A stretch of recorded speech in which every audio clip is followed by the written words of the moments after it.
चलो बच्चों, मैं अब सबको अजय एक कहानी सुनाता हूं। कहानी का नाम सच्चाई का पर्दा। गांव के बाहरी किनारे पर एक पुराना हवेली खड़ा था, जिसे लोग रहस्यमयी हवेली के नाम से जानते थे। इस हवेली में कई सालों से कोई नहीं रहता था और लोगों का मानना था कि इसमें भूत प्रेतों का वास है।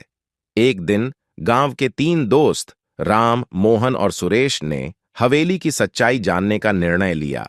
रात के समय तीनों दोस्त एक टॉर्च और कुछ खाने पीने का सामान लेकर हवेली के अंदर घुसे। हवेली की दहलीज पार करते ही उनकी रूह कांप उठी, लेकिन उन्होंने हिम्मत नहीं हारी।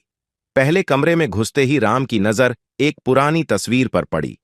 तस्वीर में एक आदमी औरत के साथ खड़ा था, लेकिन आदमी के चेहरे पर एक भयानक मुस्कान थी। तभी हवेली के अंदर से एक आवाज आई। कौन है वहां? तीनों दोस्त डर गए, लेकिन मोहन ने साहस दिखाते हुए आवाज की दिशा में चलने का निर्णय लिया। वे आवाज की दिशा में बढ़ते गए और उन्हें एक बंद कमरा मिला।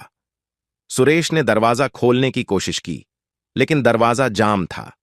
तभी राम ने देखा कि दीवार पर एक चाबी लगी हुई थी। चाबी निकालकर उन्होंने दरवाजा खोला। कमरे के अंदर एक बूढ़ा आदमी बैठा हुआ था। वह आदमी धीरे धीरे बोला, तुम लोग यहां क्यों आए हो? तीनों दोस्तों ने सच्चाई बताई कि वे हवेली की सच्चाई जानना चाहते हैं। बूढ़ा आदमी उन्हें बैठाकर कहानी सुनाने लगा।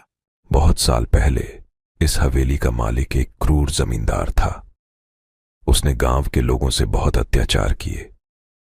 एक दिन गांव के लोगों ने उसे मार दिया और उसकी आत्मा इस हवेली में भटकती रही।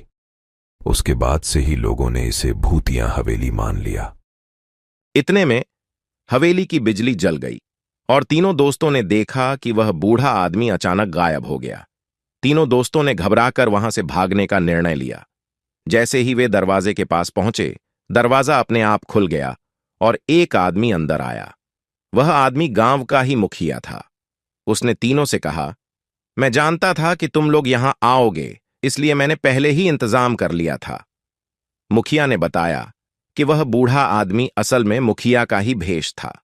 उसने यह सब इसलिए किया ताकि वह हवेली की सच्चाई लोगों को बता सके और गांव वालों को डर से मुक्त कर सके।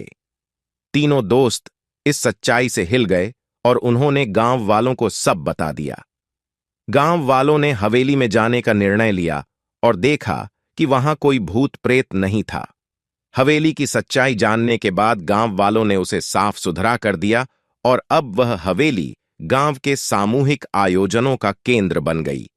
इस तरह सच्चाई का पर्दा उठाकर गांव वालों ने अपने डर को जीत लिया और एक नई शुरुआत की।